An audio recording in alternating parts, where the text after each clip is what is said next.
more detail on exactly what is happening there. Because he was talking about a province in South Africa. They've actually advised the Ghanaians not to even open their shops. Yeah.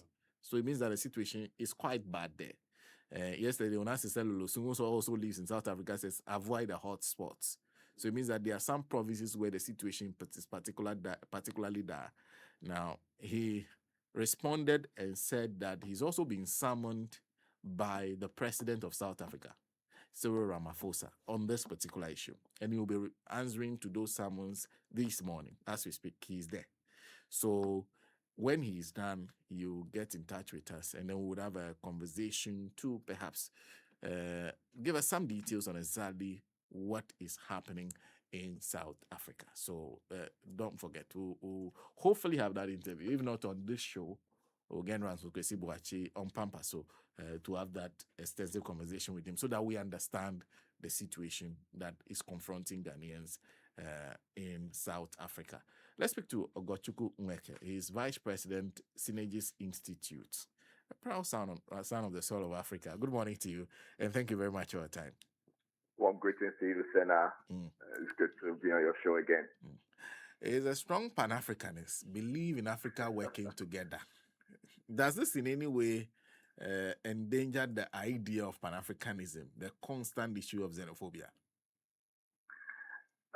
Warm greetings to your cherished listeners. So, Senna, yes, it does. But I think that it's also an indictment on us in the sense that there are issues that we always gloss over, issues that we don't pay attention to. And historically, we've seen that it always comes back to bite us. If you permit me to share a small history, and I believe that it's something that you already know. So, historically, in South Africa, currently actually, there are 4 groups, or what you might call 4 ethnic groups in South Africa. We have the white, the Indians, the colored, and the black. The whites, which are mainly made up of the Dutch, and the French, which were historically the Boers that came into that area. And then you have the Indians that came to work. They were brought in by mainly the British and the Boers. They came in there to work and then finally settled. And then the colored, which are mainly products of the relationships between the blacks and whites. And then from other ethnic nationalities that came there to settle as well. Then you have the black. Economically, the blacks are at the base of the food chain. The whites are the most privileged. They have better access to economic opportunity and all kinds of opportunities, actually. And they control the economic wealth of South Africa. They have the Indians and the colored. The blacks have always been in a very difficult position. I mean, apartheid is off, on paper, as it were. But when it comes to access to opportunity, quality healthcare, quality education, access to economic opportunities, so many black South Africans have not been able to access that opportunity. Now, so whatever it is that they are fighting over right now is a contention for the very little that has been made available to them. And the danger there is that even when Nelson Mandela became president, he was more saddled with the responsibility of uniting South. We'll try and get him back on the line because he's giving us a very interesting historical background of perhaps what we are seeing in South Africa. It's a story that has been told on many occasions. Now it is said that the majority black population have power. What do you call it? Political power. But still, they do not have economic power because there's a failure to pull down or destroy the structures that kept them impoverished for many years. In fact, at one point in time, there was a government in Ghana, the Buzia government, that said it will adopt dialogue in dealing with the matter and has serious issues with it because the people feel that was a betrayal. But let's go back. We've gotten Mr. Nweke back on the line, and sorry we lost you there. You were telling us about the story of perhaps what we are seeing, the causes. Yes, sir. So I was at the point where I was mentioning that Nelson Mandela's bigger responsibility, was trying to unite South Africa, okay, and give every ethnic nationality the opportunity to feel at home and feel like own South Africa, more or less. Well, on the face of it, it looks like it was achieved. However, in the course of whatever mediation that took place, they also did not do an appropriate or equitable apportionment of economic opportunity and access to quality healthcare and all the other things that come along with it. So the Black South African is still living where he used to live in the period of apartheid. He is still struggling with the things he used to struggle with during apartheid. And most of the changes, okay, have not actually happened for them. So they are now faced with the issue of contending for that small opportunity with the other nationals from other African countries. Now, the other angle to it is that even the jobs that they would have ordinarily accessed, now realize that most of the people that are doing this, they are not really skilled labor per se. Okay, so they belong to the category of people that would usually, go to media jobs, trading, and the small job opportunities.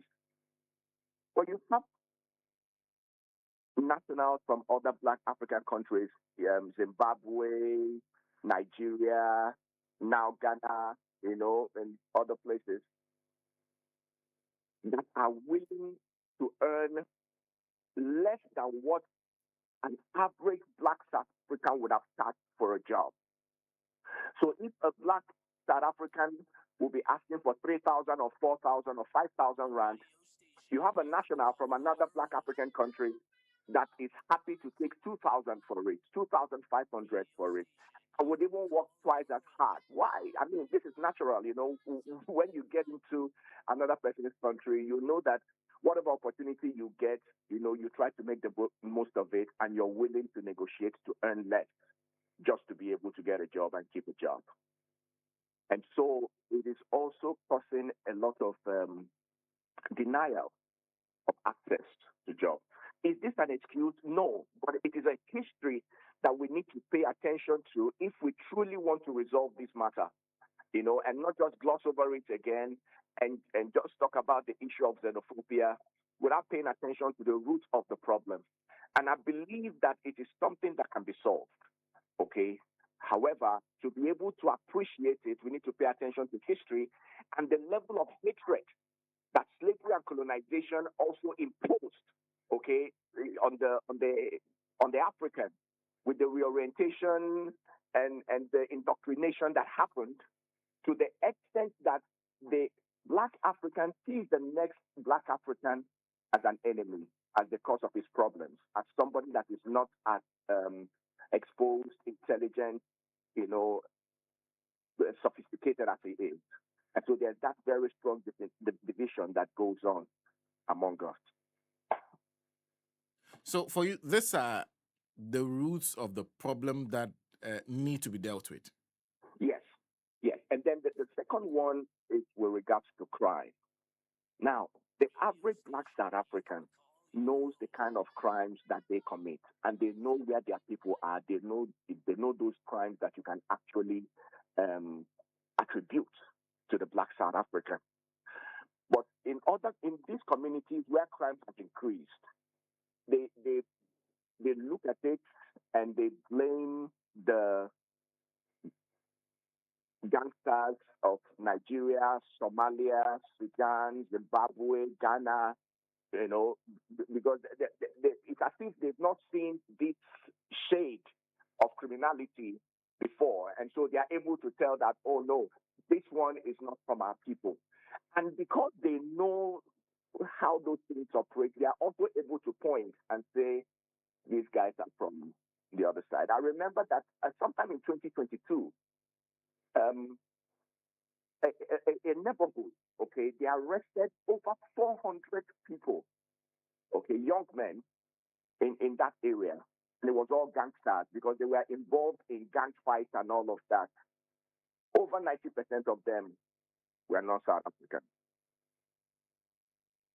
You know, this was a raid by the police because these guys had been in a gang fight for nearly a week. So the police went in there, you know, arrested, and over 90% of them were not South African. So they know this thing. So this thing is a battle for economic opportunity or economic survival and the reduction of criminality. Like I said, it is not an excuse, but it's the reality. It's a reality that confronts South Africa.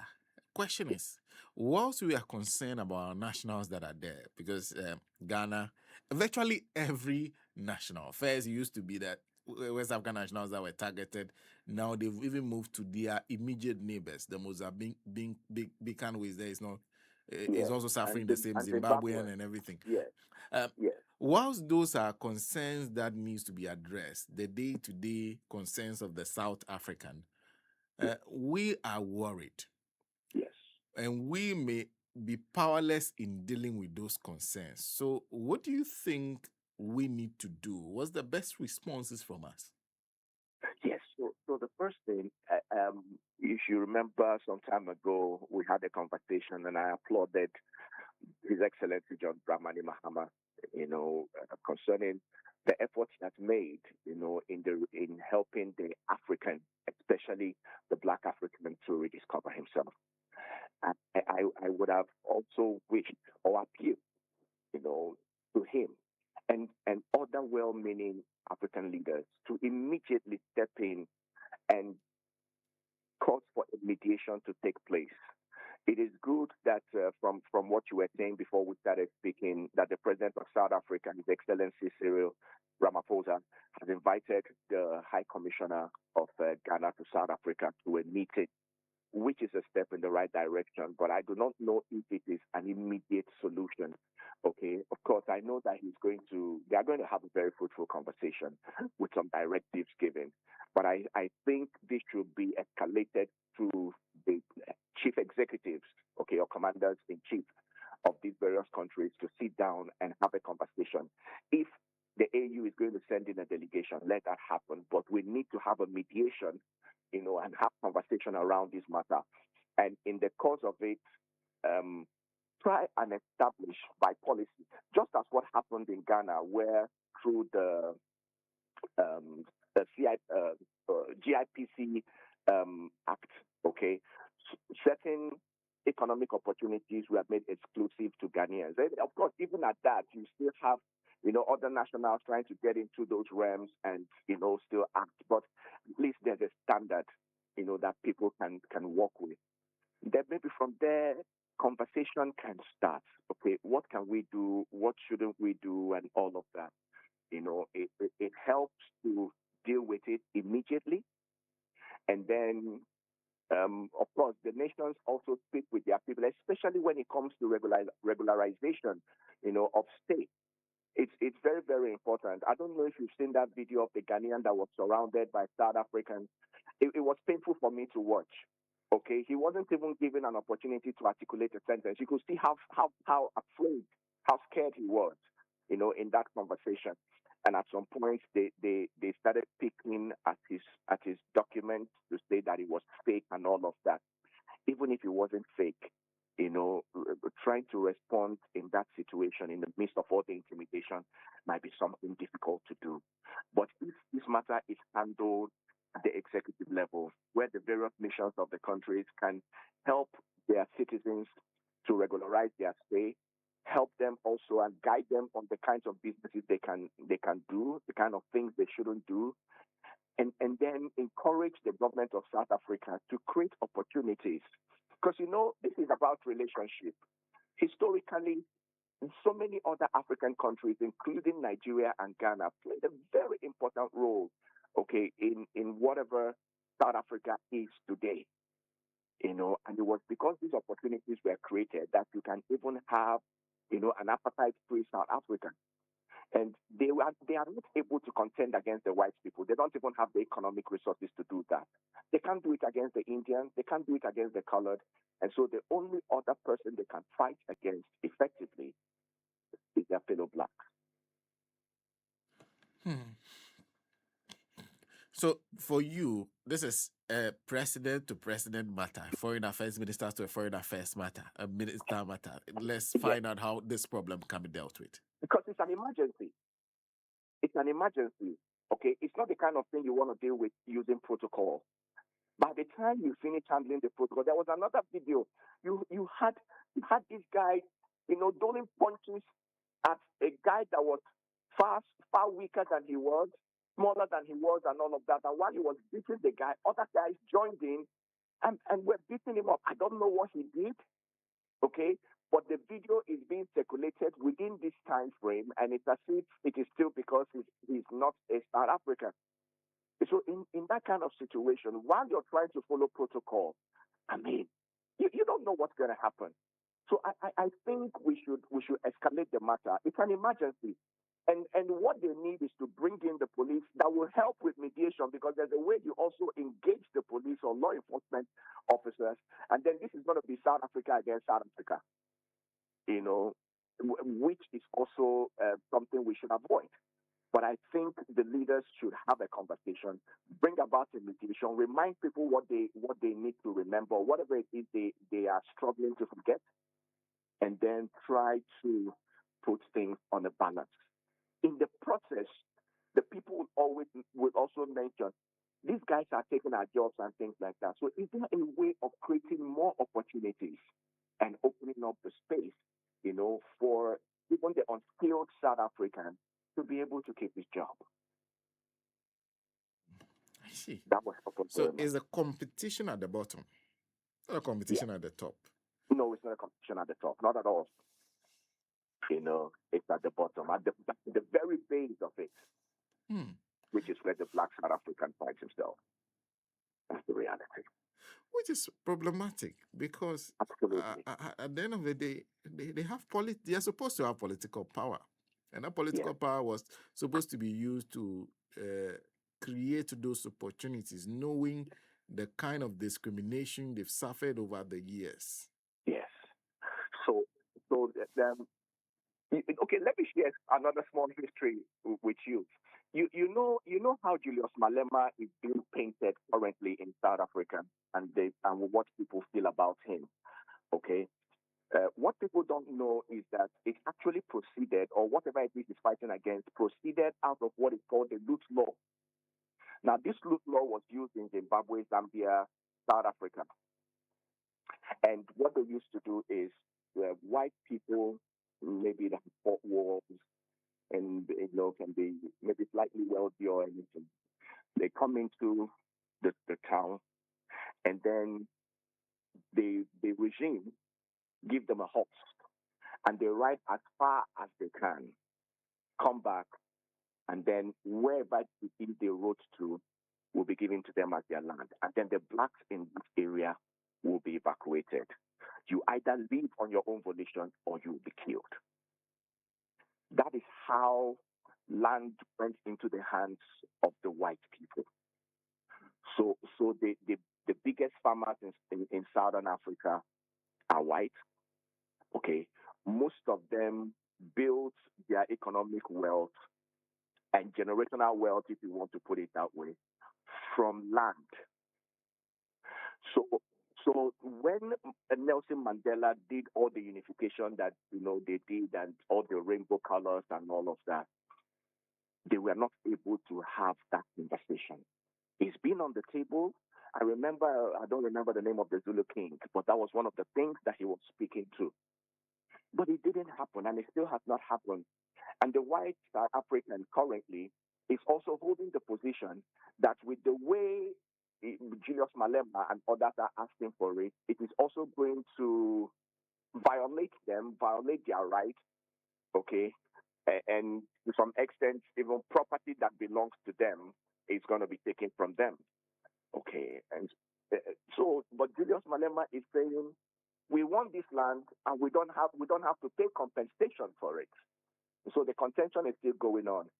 If some of those economic disequalities are addressed, maybe not taking the land for, I don't know what policy they are going to do, but there should be an equitable appropriation of economic opportunity, economic resources, and all of that.